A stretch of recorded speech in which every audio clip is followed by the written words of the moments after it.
In this episode of the Houndsman XP podcast, we have got Kolby, the Beartech Morehead of Bear Hunting Magazine, on the show. If you've been a listener of the Bear Hunting Magazine podcast, or you take Bear Hunting Magazine, you should recognize Kolby's voice.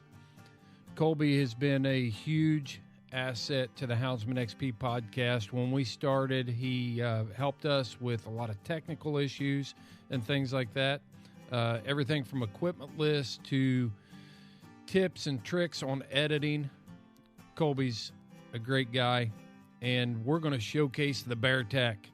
He has been a behind-the-scenes guy, but he has a great story. He's always offered very valuable insight to a lot of things, and he didn't disappoint in this podcast either. So Kolby comes from a East Texas background. We're born and raised in East Texas, coon hunter, hog hunter.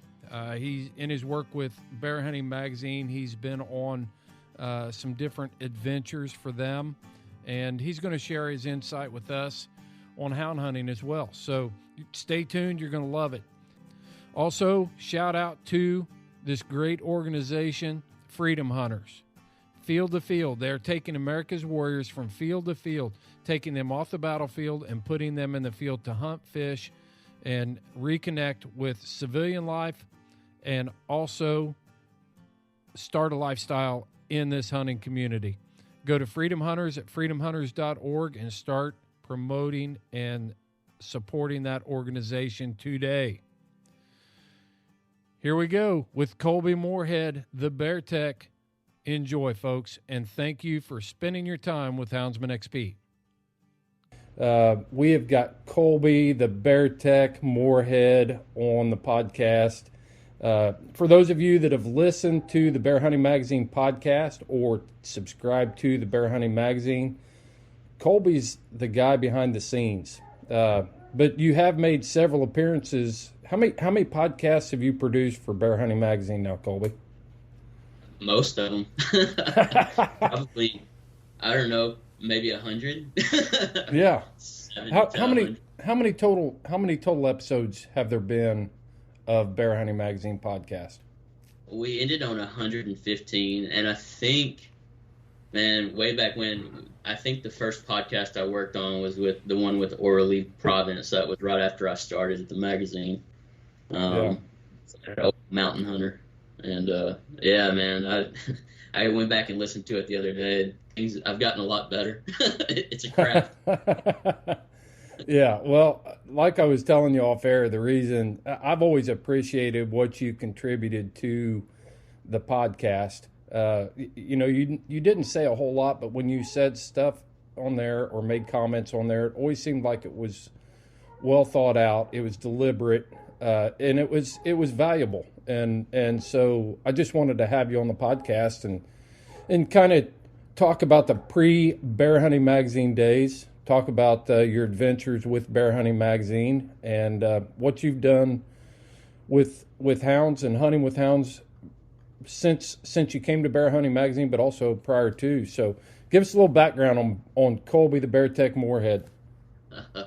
Yeah, I mean, I grew up in East Texas, and my dad is like, everybody around us would always call him like the Daniel Boone of East Texas. Yeah. But he was always in the woods. And so, I mean, really like that was a way for us to really connect. And so I think even inside the magazine that, I mean, Clay's dad plays a lot inside of his stuff. But I mean, like my dad does too. Because it's like, that's how I learned how to build more relationship, And so my filter for hunting became, this is how we build relation, and this is how we stay in contact with friends. And, growing up, as I grew, I had to learn to expand outside of that. Mm-hmm. But, man, I just remember, like, in regards to hounds, we used to coon hunt like crazy whenever I was younger in East Texas. I mean, I just remember... Man, I remember the guys. I remember, like, sometimes just to run the dogs, run the hounds, we would let them go run out around the house and just listen to them bawl at night. Yeah. Right. And then they would come back. But we started out with walkers, and just ran walkers. We had a group like you always do that hunted with us, and we would meet up and just, I mean, man, I lost a lot of weight in elementary school running hounds. We'd be out till like 2 or 3 in the morning, and I'd just get up and go to school the next day. It was like totally worth it. Well, you had better stories to tell at recess and on around the lunch table. That's for sure. Right? Yeah, the Sulphur River bottoms of East Texas. Nice. Are coons the only thing that you ran with hounds in East Texas? Man, for a while, but then we really got into running hogs. And so the first hog dog my dad ever had was a Callahoola named Joe. And man, I got a lot of memories of that. My mom tells a story. He was more than just a hog dog. He was a family dog, And so my mom had one of her favorite stories is how that hog dog would there was a dog that followed me to get on the bus one morning, and then Joe broke off his chain and went and just pinned him down. And then whenever I got on the bus and it left, he just let the dog up and walked away. He was like, my dad would hook him up to a little red wagon and pull us off. Like he would just say, take off and pull us all throughout the yard. Yeah. Yeah, we used to run hogs. I mean, it was still over East Texas, and we did a lot of trapping as well. We ended up for a while running blackmouth curs and for our bay dogs. And so, man, we would just gallivant all over East Texas. We had a couple of guys that we hunted with, and man, it was a lot of fun. And we got to where we would, in Texas it gets a lot warmer than it does in a lot of other regions in the U.S. And so whenever it would get hot and the dogs were panting too much and just staying too hot, we would start hunting them at night. Right. So there's something about hunting hogs at night that's, it's different. People think you're hardcore when you hunt them at night. Yeah. Walking into a hog bay up during the day is intense, but when you go in at night, that holds that raises it to another dimension. Yeah, they're a lot more manageable at night though. They seem a lot more calm, Mm-hmm. And so well, it's like anything in the dark though. It's the boogeyman and you can't see and we are visual creatures and so it's easy to let the demons run wild in your head at night. So yeah, I tell you, it's a lot different walking through the woods with hounds than it is just walking through the woods on your own. I would be a lot more worried about being around like a hog that might be a little bit more aggressive by myself. But man, I remember like running hogs one time, and you always have these close calls, and man, the only reason I didn't get cut was because a dog kind of cut that hog off and veered him off, to the side because he missed me by probably 3 feet. Right. Yeah. I've had the same thing happen with bears, a bear that's bayed up, and if you hadn't had a dog there, I would have come out of that with some teeth marks or some scratches for sure. So no doubt. Our culture is kind of is lacking in some ways. You talk about being out at night by yourself. Other cultures have like this rite of passage to manhood, and we don't really have that in the American culture. If you take like the Cherokee Indians, you bring that up, but one of their rites of passage was to take a young man out or a young kid out and put him on a trail somewhere and have him sit there all night by himself. And develop those skills and overcome his fears and different things like that. So we don't really have anything structured in our culture that other than you turn 18 and you can join the military and, but I think that's something we're lacking in our culture. But you're definitely dead on about being out there at night, especially when you're by yourself, and a field mouse crawling through the leaves sounds like a rampaging lion or an elephant. It's different. Yeah, that's a good point. I think if you're thinking about manhood, it's like manhood defined as an age is kind of an odd perception, Yeah. Because really manhood is a sign of maturity of like, and so being in a situation to where you're put in in an instance to where you would have to confront and overcome a fear. It's Right. like that's something that speaks to an aspect of what a culture would value inside of manhood. You're always thinking about the Indians, the Native American, they called them braves. Right. Yeah. I think that's something that just marks something that's important to general culture overall, and something they value inside of a definer of the men of their environment. That's deep. That's why I have the Bear Tech on the podcast right there for comments like that. That's it. You hit a home run, buddy. Thank you. Yeah. So tell us about your journey and how you got roped into or recruited, or out of desperation you took a job with Bear Hunting Magazine. Man, I tell you, I worked an IT job in Dallas for 7 years. And, man, it was a great job. It was a good environment. Like, it was one of those jobs that you could really see yourself being there for a lifetime, just growing with the company. And they were they had a lot of growth going on. I made really good money. Right. But I've known Clay for, man, I don't know. I think I met Clay in 2007, before he had the magazine, just through church functions. And, we just kind of like kept in touch later on. Well, let's showcase that a little bit, because I don't think we brought up the man, the myth, the legend, the outdoor industry juggernaut, Clay Newcomb. So I always forget about context sometimes, or most of the time I forget about, oh yeah, there's a context behind this. Yeah. So you knew Clay Newcomb from these other functions, and so just pick it up from there. Yeah. So, I met Clay, some church functions before he owned Bear Hunting Magazine.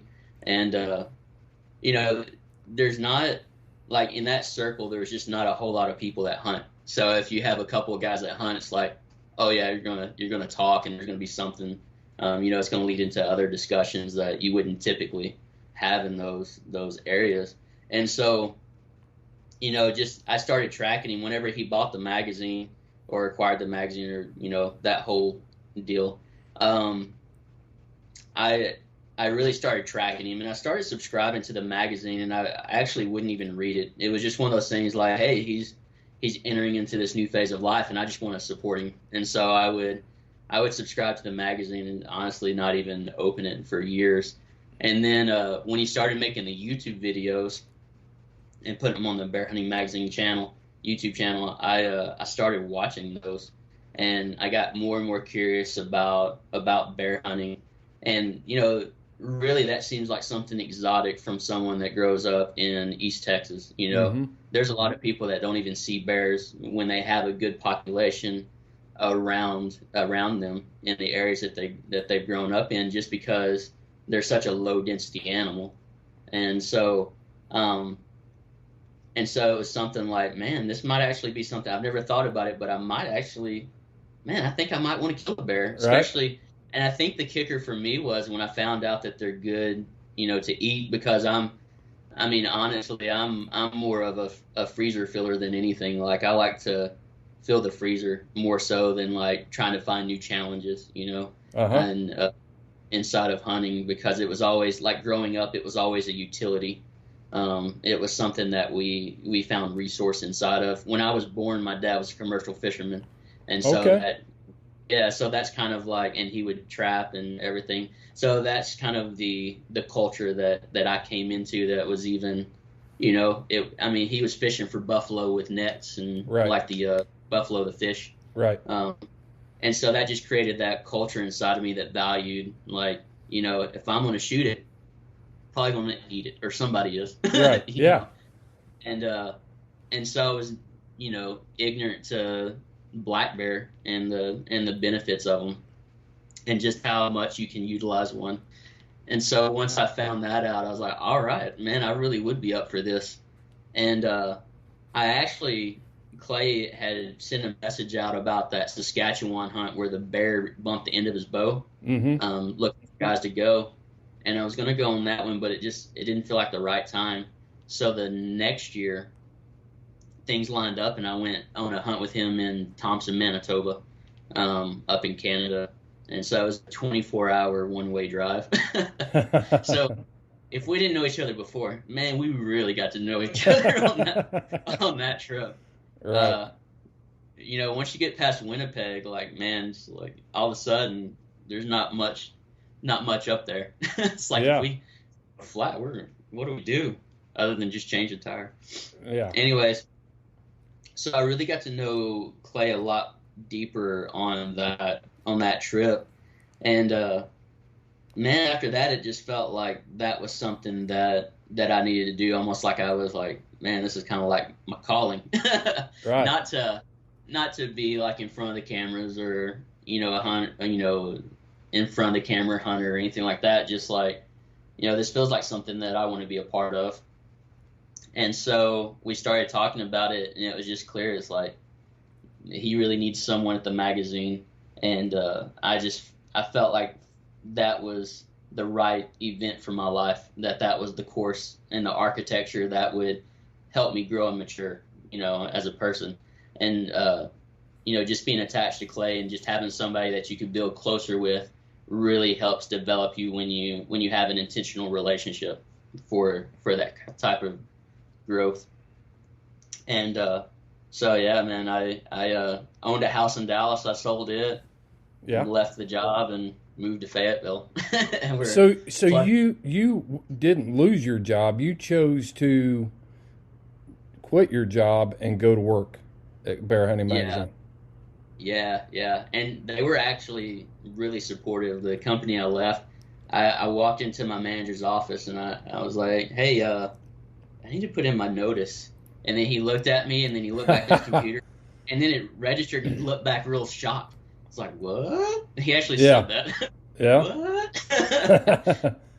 And so I'm going to work for Bear Hunting Magazine. Man, I said that. He's like, well, I'm not mad at you. That sounds great. Sounds like right up your alley. Yeah. And I've never left a place on such good terms. I was a project manager inside of that department, and I told him, I was like, man, I don't want to put in a 2-week notice. I want to finish what I've started. So this project, if I didn't finish it, it would set them back, because I had this thing lined out.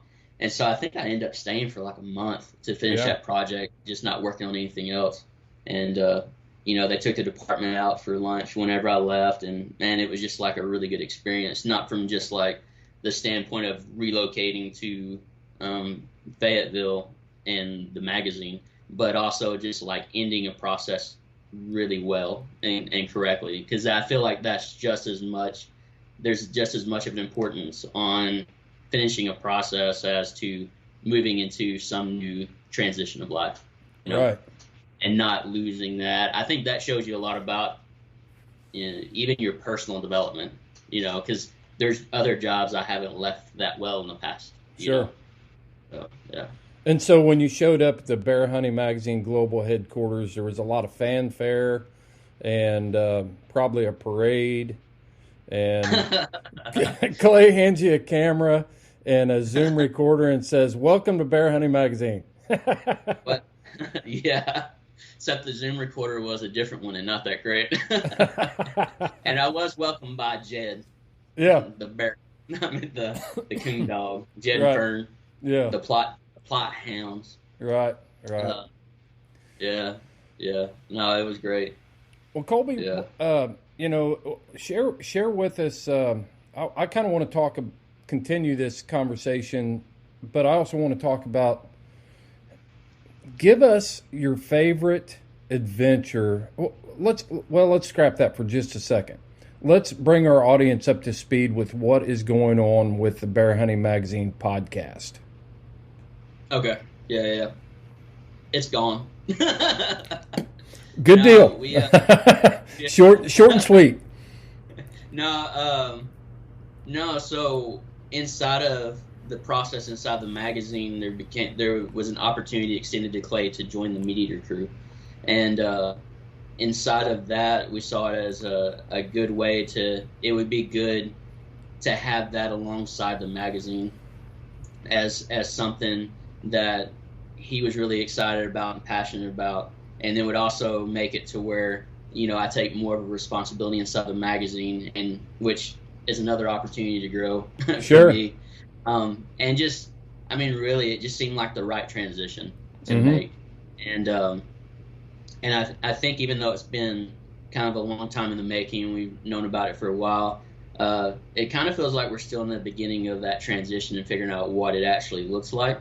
What we do know is that the Bear Hunting Magazine podcast needed to come to an end, and then there's going to be a new podcast with Meat Eater that Clay's going to have, and that's something we said on the last podcast for the Bear Hunting Magazine sign off.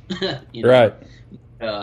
Yeah, we're really excited to see where that goes. It's not like, in one regard, it feels like kind of a loss because the Bear Hunting Magazine podcast isn't going to have a podcast anymore. But really, from a listener standpoint, it's like you're still going to have Clay, you're still going to have whatever that format looks like, and everything Clay does is going to be authentic, and it's going to represent something that's coming out of him. And so, there shouldn't be any loss for that. It's still an extension of Bear Hunting Magazine because Clay's at the core of the magazine, and still, he's still doing the content for the magazine and putting that together. Yeah. And so, we're really excited to see just, where that goes. And, so you're looking at the beginning of a new journey, or a new trail that you just found that you've got to find your way down the trail.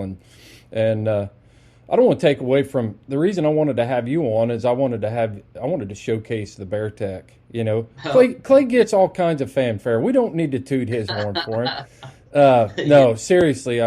Clay was instrumental. You were instrumental in helping us develop and get this podcast started. We'll forever be indebted to you and Clay for your help to get us started.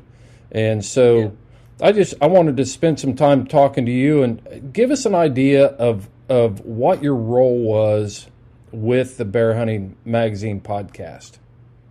Yeah, I would edit and produce everything, and that was about it. That does create a lot of work, but it was all in that post-production. Sometimes I would write out the titles and the summaries, but it's something that Clay and I would work on together a lot. So the quality got better once I started producing it because I did research and found better equipment to use.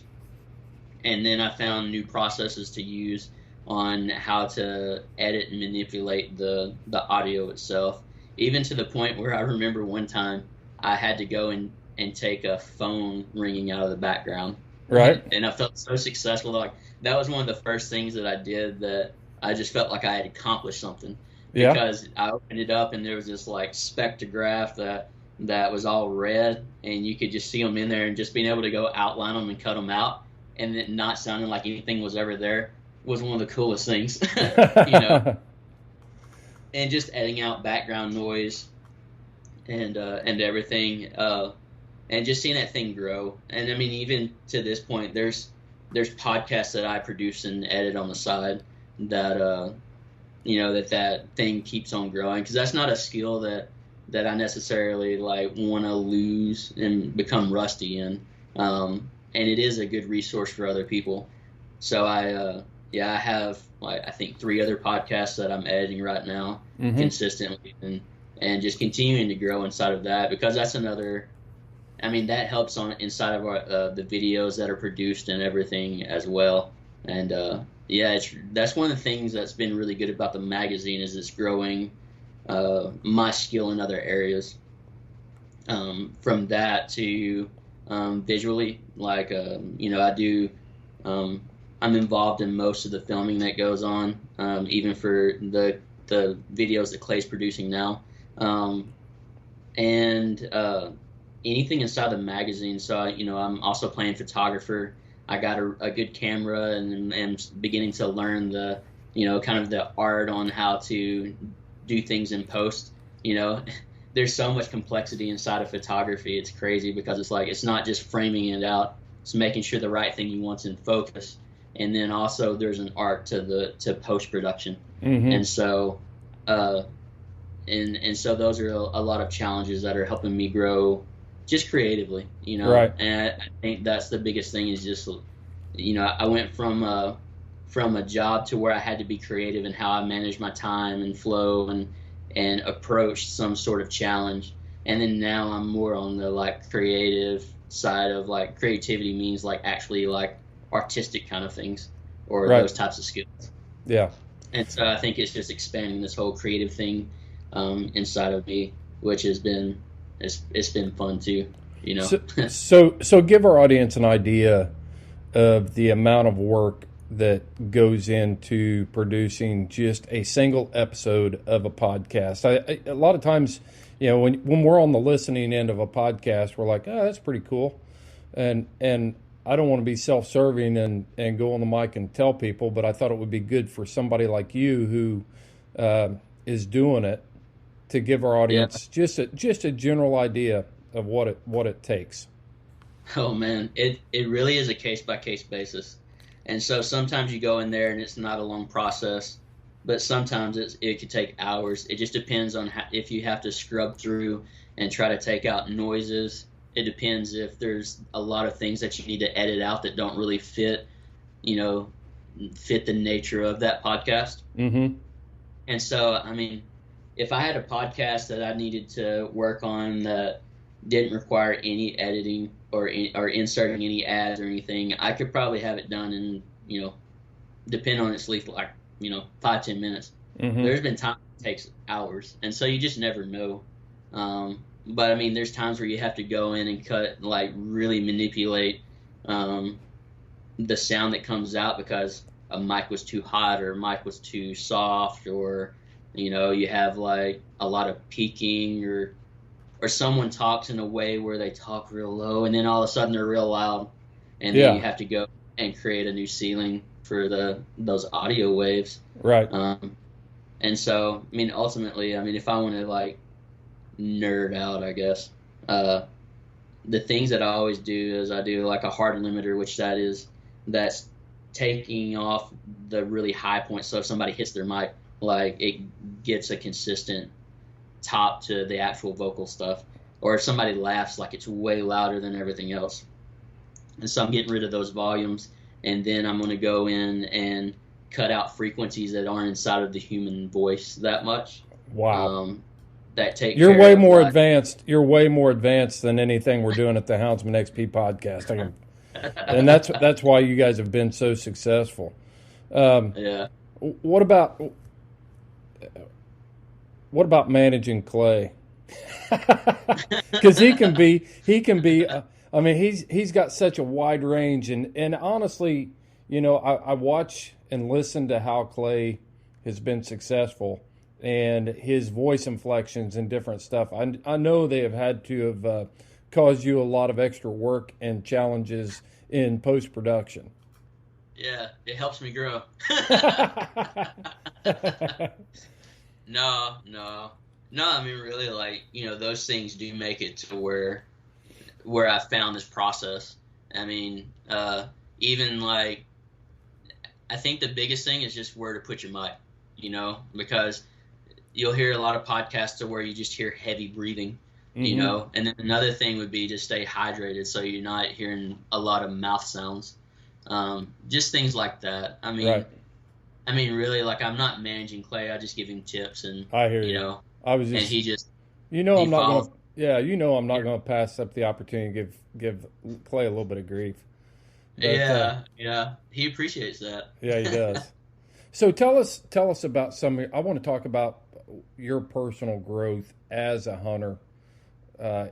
As a person who has taken a job where it wasn't about whether or not you felt like going hunting or anything like that. It was like, this is my job and I've got to go do it. How is that? Let's talk about the Beartech's transition and your growth within hunting.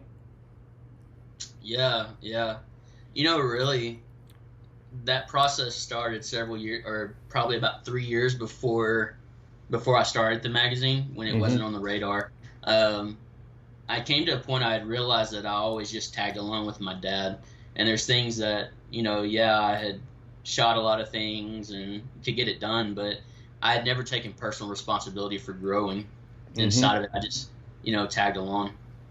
And so about three years before I came to the magazine, all of a sudden it's like I realized I had never skinned a deer by myself. My dad was just, he's so good that it's easier just to let him go and do everything. And so all of a sudden it was like, hey, I got to start taking some personal responsibility and learn my ways of doing things, And it's not even about just taking over what he does. It's like, but how do I want to do it? And even how I break down different muscle groups, like do I grind everything or not? For me, it started with the actual processing and processing of the meat. And so that was something that was important to me. And then I started building my tools. So I got a bow I bought my first bow that wasn't passed down to me. I was like, I'm gonna go get what I want and what fits me well. And so it was just one of those things. It's like, I know that for me to be successful and feel good about this, I need to make it a personal investment. It needs to cost me something. And so that was a process that was really beneficial. I remember that first year when I had decided to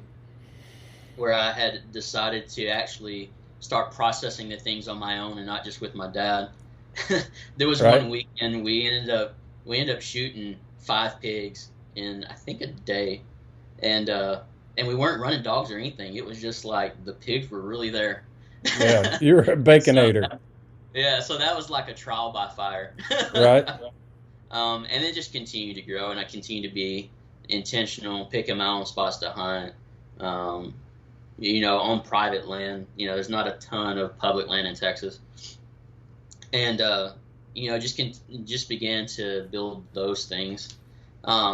Once I came into the magazine, the type of hunting that Clay was moving into with the magazine was more of a Western hunt. And so the biggest wake-up call for me was the first hunt we went on in Montana.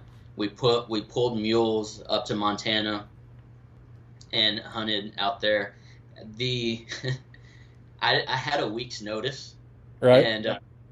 And I, whenever we got on this, you were like, man, you lost weight. It's like, man, when whenever I started at the magazine, I came from a desk job, and whenever I went deer hunting, I was riding folders on private land and everything. Right. And all of a sudden, I had to do this Western hunt. Man, if it hadn't been for the mules, I'd have died.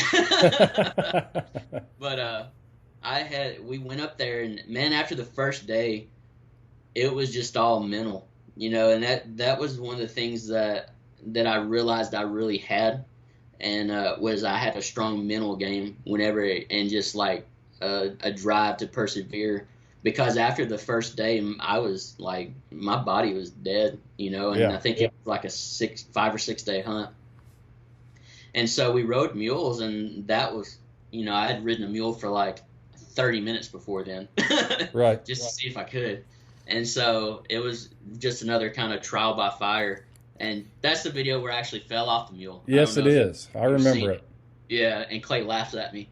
Oh yeah. But You'd never ridden that mule before, had you? I had ridden him for 30 minutes before the week before we left. Oh, so you got him out for a 30-minute trial, and then you're good. Yeah. Let's go to the mountains. Yeah. And Clay was mostly watching my demeanor inside of that process of he's just looking at how I would handle a mule. And one of the things that's really valuable that people have always valued inside of me, and verbally said, was my ability to take correction or listen to instruction and actually do it, and not with just what's said, but understanding the meaning behind what's said.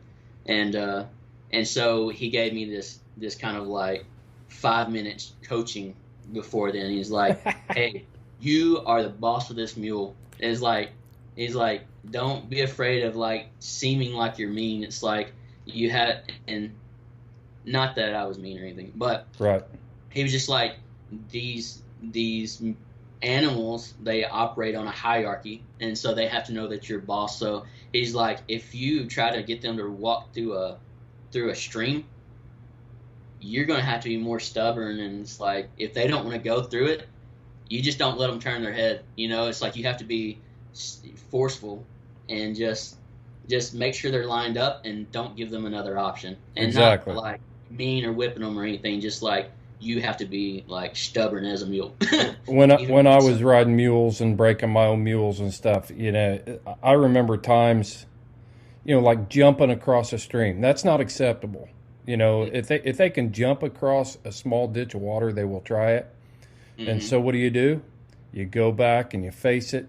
And we would trail ride together, and we would break these mules together. And there were times when people would just ride off and leave me because this mule is going to do this the way that it's acceptable to do it, and we're going to be here until that is accomplished. Yeah. So it's very important, especially with a mule, because if they can take an inch, if you give them an inch, the old adage, give them an inch, they'll take a mile. Yeah, it's true.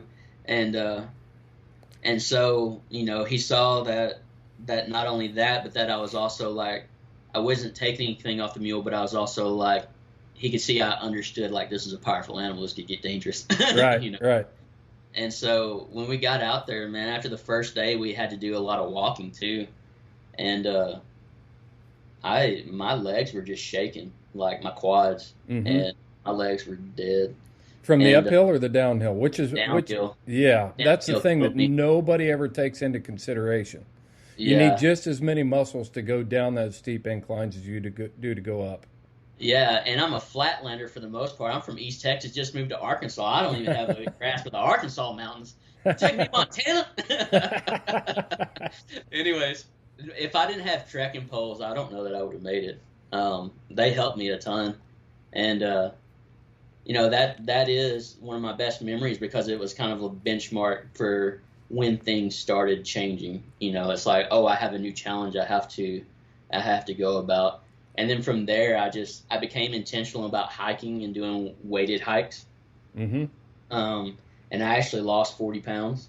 Ever since I quit going out to the magazine every day, I haven't found my good rhythm yet of like how to mix being active with managing the magazine from here and everything. So I put a little bit on, but it'll come back. There you go. But I'm, there's this attitude to where I know that a lot of guys, and even me, whenever I would go on a Western hunt before, it would be that I would really be focused on getting into shape and ready for that. Like I would have a goal that I needed to be to this level by then, and I would meet it. But then it would I would come back and it would go back to the way it was. And so now the challenge is, it's like I have to go from like goal oriented to lifestyle, and so I have to live my life in a way to where it's like I need to always be ready, and I'm still searching for what that looks like for me, because you copying somebody else, that's not really going to work for you. You have to figure out what works for you. And so I'm realizing it's like the thing I need to work on most is just my flexibility. Mm-hmm. And there, build my flexibility, make sure my core is strong, and then from there move into more of those things that I was already doing. Yeah. And that's something I heard on a podcast. I think it was the Meat Eater podcast a long time ago. And they were talking about how they would go to yoga with their wives and stuff, And they were saying that you'll get injured in the backcountry much faster, or just in everyday life. Like if you bend to go under like a falling stump or something, right, or a limb, it might be something you do 1,000 times, but all of a sudden you do it a weird way and you hurt yourself. Yeah. And so there's a lot of value inside of just flexibility, and I think that's something that, like, it's not hard for me to think, I need to go lift heavy and just build my strength. Right. The thing that I've always overlooked is my flexibility, and so I'm like, all right, my lifestyle is going to be, I'm going to go after the thing I hate most, which is stretching. Right. The podcast has definitely taken a turn I didn't expect it to, and that's all good because we actually when we started the podcast, I would do a Friday video for our social media platforms, and I called it Fat Boy Friday, and just encouraging people to start, exercising and living a better lifestyle, a healthier lifestyle, to include some exercise. There's so many houndsmen out there that think, well, I'll just hunt. I'll hunt myself into shape. And I can't tell you how many people, I can name probably a half a dozen people right now who have died of heart attacks in the woods while they were chasing a coon dog. So, and not that we can, when your number's up, your number's up. But what I have found is that when I am in good physical condition, I enjoy my hunts so much more.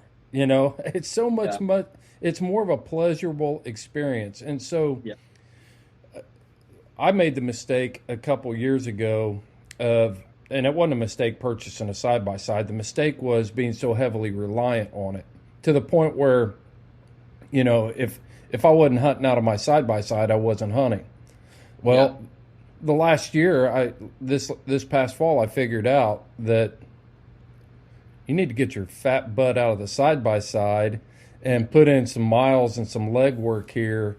And so I took the dog box off the side-by-side, and I've hunted off foot all fall and all winter. And got back into dedicating a portion of my day to actual regimented exercise that is beneficial. And it doesn't take that much time. You're talking 20 or 30 minutes a day that can improve your quality of life and enhance your experience in the field as a hunter. Yeah. One of the things that's helped me, because I live in the city, is I got into road biking. Here in Fayetteville, we've got a thing called the Greenway, and it's really good for cyclists just to be able I've gotten on there and done a 50-mile ride before with a friend. But you can just get out, and even things like that. I think the thing that Clay told me that helped me a lot was, he just says, you want to have a life that's just active, and he's like, you don't even have to be strategic with going and hitting the gym hard or anything. Just have a life of movement and just being active and just and just get off your butt. Get out of the house. For me, it's get out of the house, and I will by nature just go do those things if I just get out of the house. Right. Right. And luckily I live in Northwest Arkansas now, and there's hikes, a lot of hikes. They really have built a culture up here that is great for an outdoorsman, just somebody that wants to get out. And so those are things that I'm learning more and more how to utilize, and what fits my life, and and that's going to be different from somebody else. Sure. And one thing I have learned is I won't ride that bike and when it's cold. That's when Yeah. And this, obviously, I've got friends of mine in the western states that still live pretty much the same lifestyle that people lived 100 years ago, 150 years ago. They've got electricity and stuff like that, but the nature of their work, building rock fences, and by and large, our culture doesn't live a lifestyle like that anymore. So, 150 years ago, nobody worked out. Nobody, life was a workout. And just due to our culture, then that's where I'm saying we just need to adjust a little bit and make some efforts to stay engaged. So tell us what, I want to hear the wildest adventure that you've been on with Bear Hunting Magazine. And if it can be hound-based, that'd be even better. Man, I haven't had the opportunity to go with Clay on a hound hunt yet for bear.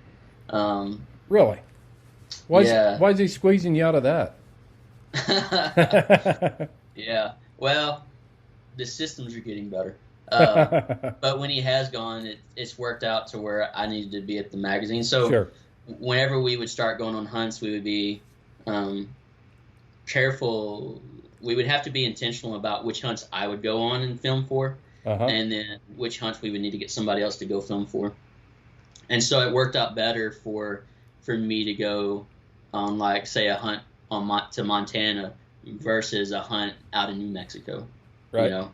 And so that was the only reason. It just hasn't worked out because it would be like a hunt stacked after another hunt after another, and we still had this, you know, the core business is the magazine. It was never like any of the periphery stuff like the podcast or the videos that we would do.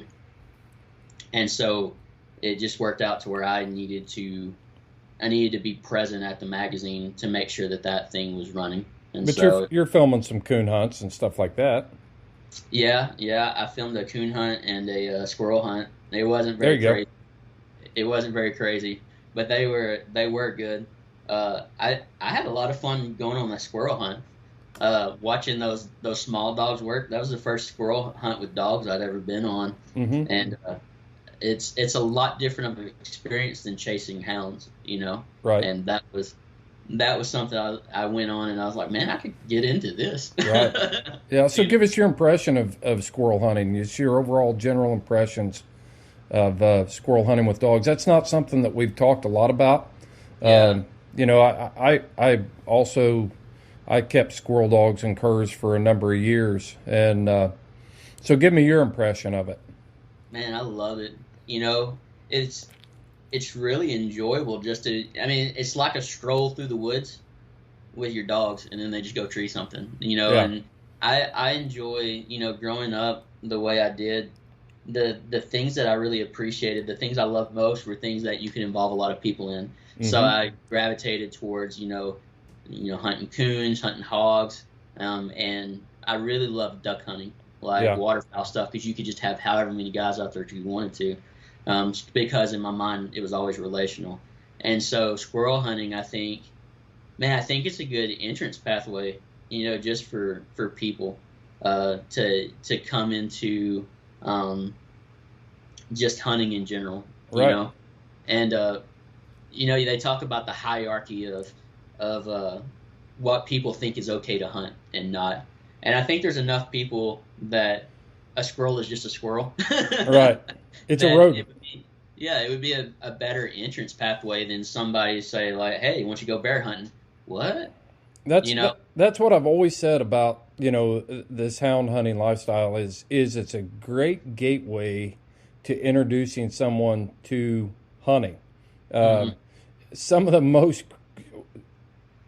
enjoyable times I've had have been out there with friends. Something crazy happens. You know, somebody's trying to pull a squirrel out of a, you know, he shoots a squirrel and it crawls up under a log and he grabs it by the tail and it's not dead, you know. And all of a sudden it's like, wow, you know, that gets crazy pretty quick. And, you know, kids, I've got pictures of my kids walking along the trail when they're just little bitty wearing little Carhartt bib overalls and orange hats. And one of my buddies gave them candy, and I got a picture of them sitting there. They're out there to squirrel hunt, but they were pretty intense about that, getting that candy out of the wrappers. That might have to be the cover photo for this episode, or I'll find one that it can be. But yeah, it's a gateway, and then people can grow from there. But it's a great place for people to begin their journeys, and some people take it as a lifelong journey. You know, they just work within this and develop their skill sets and never leave it. Yeah.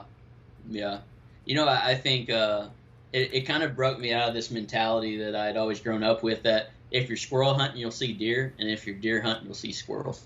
Right. You know? Right. Yeah. And so to actually be squirrel hunting and like get some squirrels, I'm like, oh, right, that was not bad. Yeah.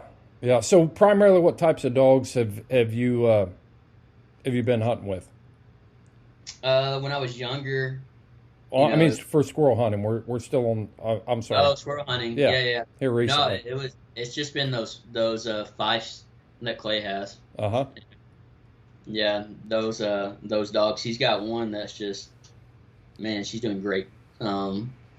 So maybe at some point, if he ever decides to have a litter out of her, I might have to get on the list. Absolutely. Yeah, but just those trained Fifes, you know. And they're a little bit bigger dog. They're probably about 18 inches they're smaller in the tree dog world, but they're bigger than like the mountain feist. The treeing feist is a little bit taller. Yeah, and they might not be a treeing feist. That's just what I remember. Mm-hmm.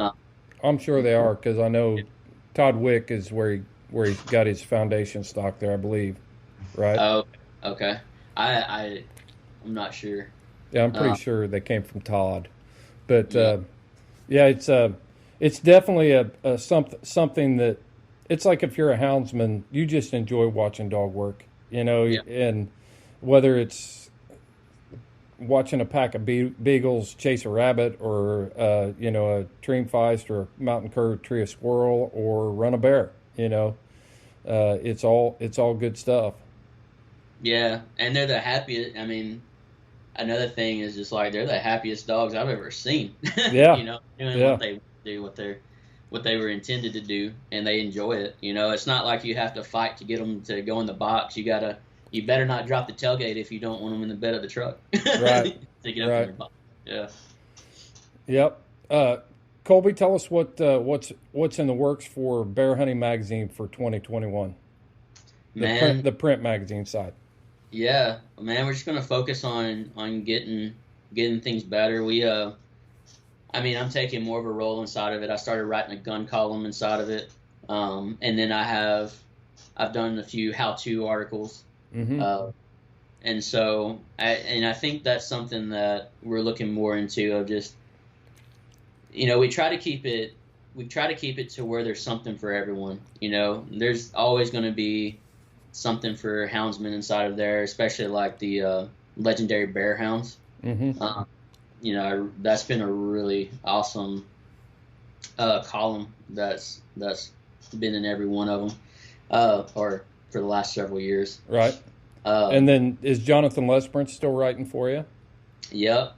I really enjoy that column. He's writing about, most of his stuff is out in Nevada and around that area, and that's typically, I go through and I try to post a couple of articles a week, and if I could, I would have one of his every week. Right. Just enjoy them, because it just seems like houndsmen are so insightful, if they really pay attention more than the average bear. And so it's kind of like, if you were listening to music, a lot of times you would think that you would look at like rappers and the things that they see inside of like human conditions and everything. You'd be like, man, they really pay attention to life.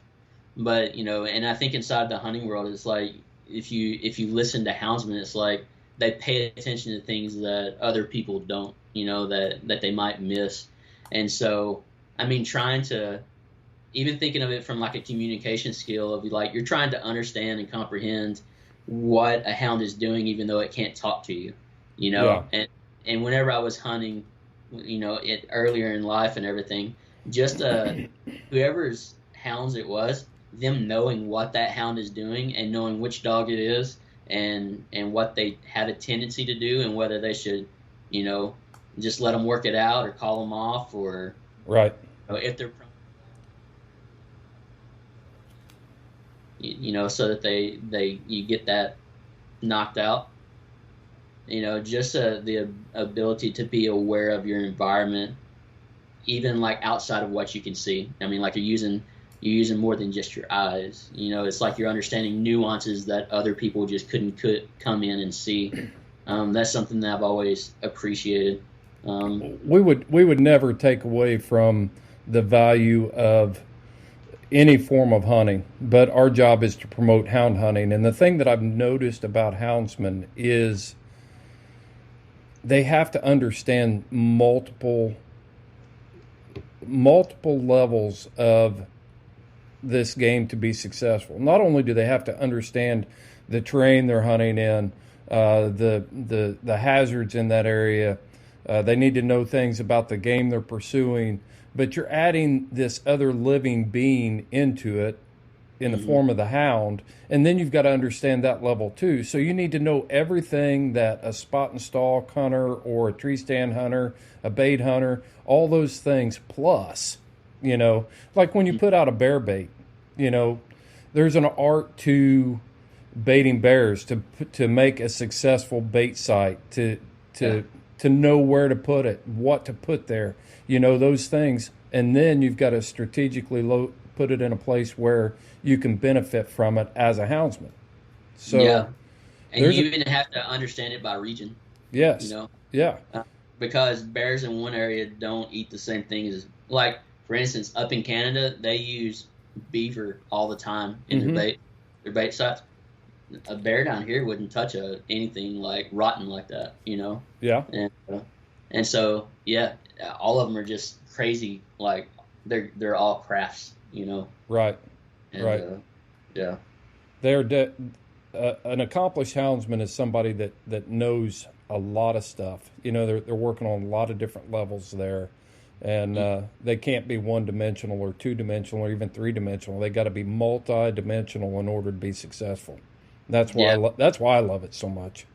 Yeah, and I think a successful houndsman is also very good, good with communication. Like, you have to be aware of community, because the really successful houndsmen that do it for a lifetime, they have people around them. They and so I think that's something else that it builds that you don't get from someone that spot and stalks hunts or stand hunts or anything. And so I think that's another thing to be aware of, is the value of community is something that you would find more in the houndsman than a lot of the other styles of hunting. Yeah, that's a great catch, because none of us can live on an island. Very few houndsmen can survive living on an island. When you start talking about the development of your hounds, if you choose to be a breeder, if you've got to be able to interact and know where to find the things that you need to make you successful, and that causes us to be communicating with other houndsmen and living within that community. So it's so important. It's so important. Yeah, and also the value of feedback. Instead of just in my mind, it's if you have a line of dog or a strain of dog, it's you want feedback from the guys that are hunting that line and strain of dogs, of how those dogs are doing.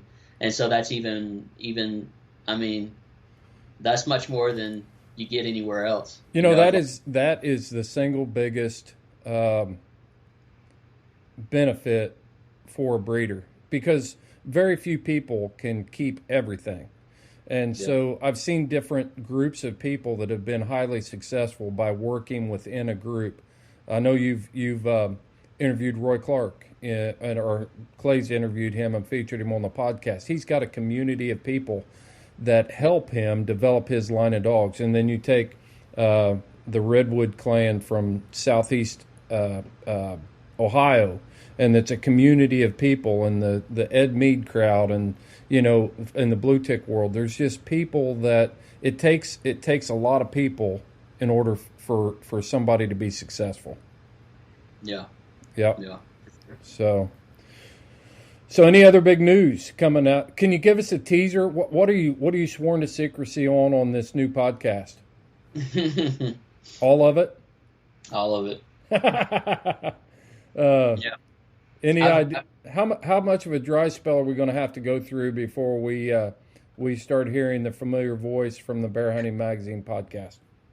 Man, I don't feel like it's going to be long, but nothing's been set in stone. I know that they're actively working on it. And I've heard a little bit of it, and it's going to be really good. Are you going to be involved at all with that new project, or are you going to concentrate your efforts in Bear Hunting Magazine? Right now it's going to be with the magazine. With all of this, just making sure that we have new structures that are sustainable, and just make sure we have something that's scalable. If things were to grow, that we have all of our ducks in a row. With the podcast, I don't know. I mean, there's always potential that I would be on one at some point. But I don't know. We're still figuring it out, and it's so new that anytime you start a new endeavor, you have to find an identity for it, and then inside of that, you also have to allow that thing to change and migrate. And so in the beginning, I would imagine, this would just be my guess, is it would be really forming a strong identity in the beginning, and then later on down the road, if it follows the same curve as anything else, it's like it'll widen just a little bit, So you're working on flexibility. Yeah. Yep. So like when you start something new, it's usually really rigid, and then it becomes a little bit more flexible. Man, I'll tell you, I can listen back to some of my podcasts when we first started and see how rigid I was. And that's something that I had to, and I still struggle with it, of not being so rigid in the production and as a host. Yeah. So, well, Kolby, like I said, you got anything else you want to throw out there and add? I mean, have you ever been the featured guest on a podcast? No. All right, we're adding to Kolby the Beartech Morehead's growth right here. Yeah. Well, Kolby, I really did. I wanted to. Have you got anything you want to throw out there to the crowd? Any final thoughts before we wrap it up? No, just subscribe to the magazine. All right, tell us where. Tell people where they can subscribe to the magazine. That'd be a good. Just bear-hunting.com and or bear-hunting.com in the shop. We've got a bear dog design we've got out, and the thing is, it's like we really do see. Really, one of the hearts of the magazine is really for houndsmen. That's something that doesn't get highlighted as often, but really, like, that's we really love that aspect of it. It's very rewarding. We love bait hunting and spot and stalk hunting, but we really appreciate hounds, and so I think that comes through inside the magazine. And man, it wouldn't be like too hard to just make a magazine just about hounds. Right. Yeah. You go out there and they're just in the office with us, Yeah. So it really is like a lifestyle that you wouldn't see. And so I think that's something of note to say on this particular podcast. So well, I can tell you that if people are not subscribing to Bear Hunting Magazine, it really is one of the highest quality publications out there right now for not only bear hunting in general, but for houndsmen as well. You guys got top shelf writers and a lot of good articles coming out there for the houndsman. It helps develop the narrative that we all need to be speaking off of the same sheet of music, and it's beneficial for that. Recipes, it's not only is the content high quality, but the layout is outstanding, and it's by far, I'm not going to throw any other magazine under the bus, but there are a lot of publications, old publications that have been around for a long time that are not matching the quality of Bear Hunting Magazine. So kudos to you guys. It's awesome.